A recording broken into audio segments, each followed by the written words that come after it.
Hey everyone. This is another chapter that has me saying, fuck, Oda's going on break.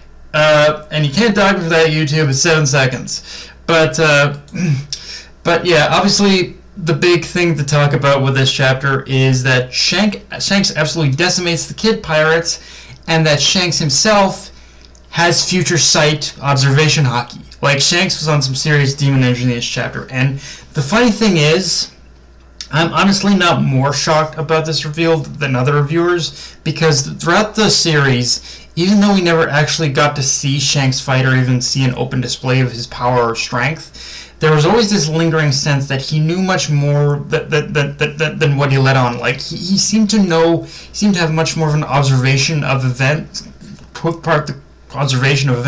pardon the quote, pardon the pun, of everything that was going on around in the world, but everyone else didn't. Like, he seemed to know much more than anyone else. So, like, there are so many instances looking back now of little conversations and passing bits of dialogue that really showcase that, yes, that really showcase, they're really like building to this reveal.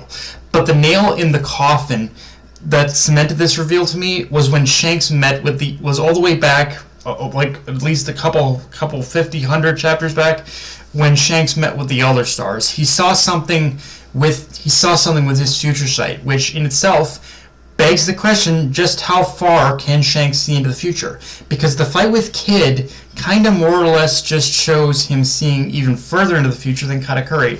Like, with Katakuri, I think the amount of I think the amount of time he could see into the future was 4 or 5 seconds. But with the way that this is portrayed, it seems to, like, with the way that the fight is structured and portrayed, it seems like Shanks can see, like, almost like at least 9-10 seconds into the future.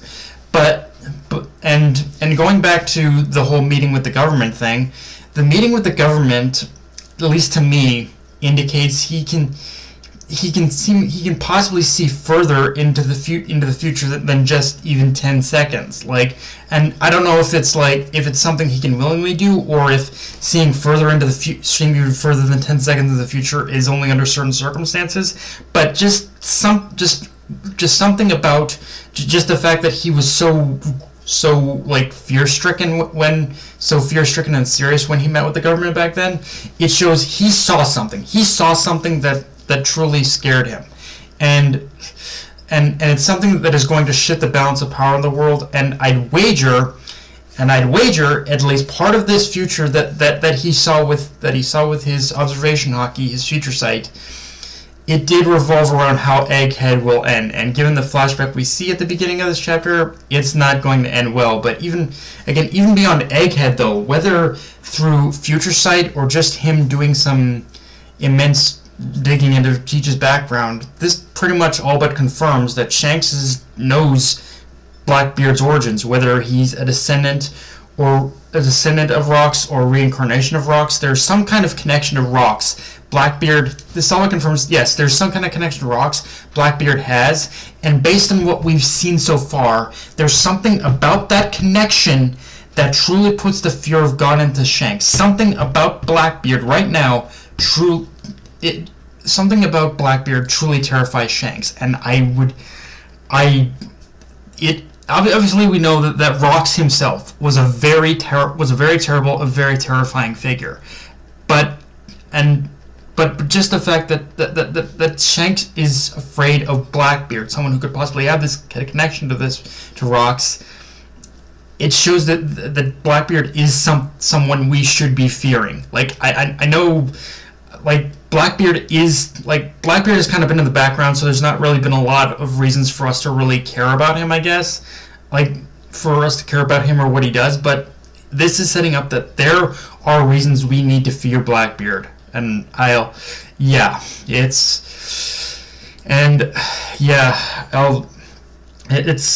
must be very taxing. It must be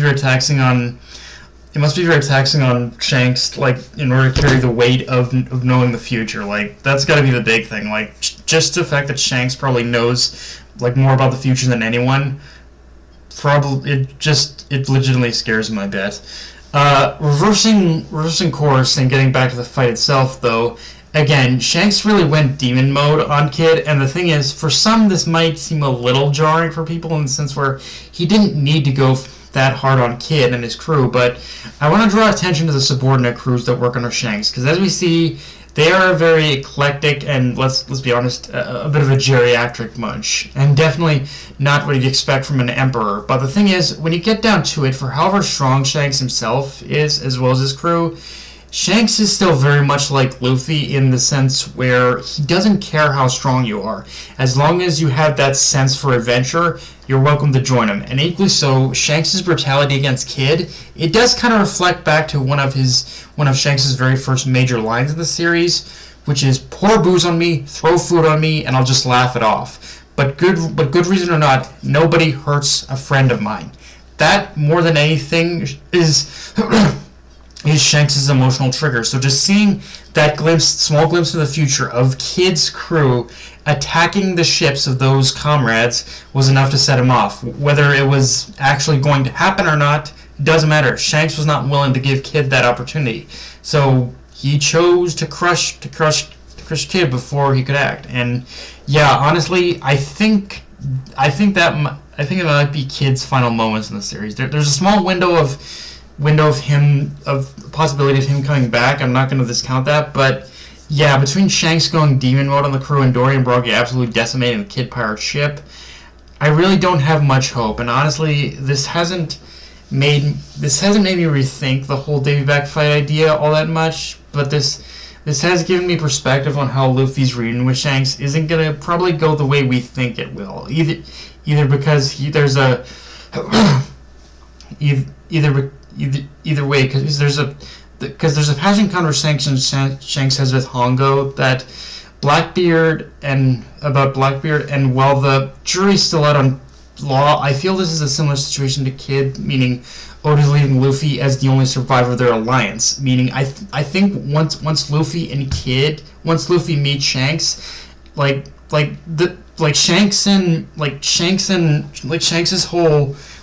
Shanks is going to challenge Luffy to a fight. It's going to be crew against crew. And I think it is going to be a Davy back fight, but the purpose of it is going to be just to test Luffy. It's going to be Luffy's final test, to see if he's truly capable and he's truly able in order to fight Blackbeard. Because if Luffy is unable to defeat Shanks, then that just proves he won't be able to defeat Blackbeard. And I think that's pretty much what the intent is. What Oda's setting up here is that right now Shanks is thinking forward into the future and who he thinks can how to defeat Blackbeard. And I think that in itself is I think sets up in itself that Shanks he needs to give Luffy his final test to know that he is the one who can defeat Blackbeard, I think. With all that said, though, I do want to talk more about a very specific moment of Shanks' affiliates, Pururu, the captain of the bourgeois pirates. And for anyone who might not remember, I definitely had to remind myself. Bourgeois is the name of the kingdom Cavendish hails from, and the fact that Pururu named her crew after that kingdom does lay out more than a breadcrumb. Not only that there's a connection with Cavendish, as not only that there's, as weird as it's going to sound, I'm putting bets on them being siblings or something, or at the very least cousins. And just the fact that Oda has laid out this rather large breadcrumb has me thinking Oda's setting up Bourgeois Kingdom to play a role of some kind in this already huge overarching finale, and it's just a matter of how that involves Cavendish. Because I'll be honest, Cavendish has not really been my favorite character at all. So if this is going to be a setup to flesh Cavendish out more as a character, then I'm all for it, because while he did have his moments in Dressrosa, I need something that shows he's more than just a pretty boy persona. So if that's what Oda's gonna doing, then I'm here for it. Of course, the worst part about all this is that Oda's on break. Again, as I said, Oda's on break after this chapter, so we'll have to wait even before we get any more to do with these reveals. Which, yeah, but it is what it is. But yeah, guys. That's pretty much all I got for this review. If you enjoyed the video, like, comment, subscribe, follow me on Twitter, Analyst Crunchyroll, be sure to hit the notification bell, subscribe button, and just everywhere, guys. Dark Knight of Vanity, signing off. Later, everyone.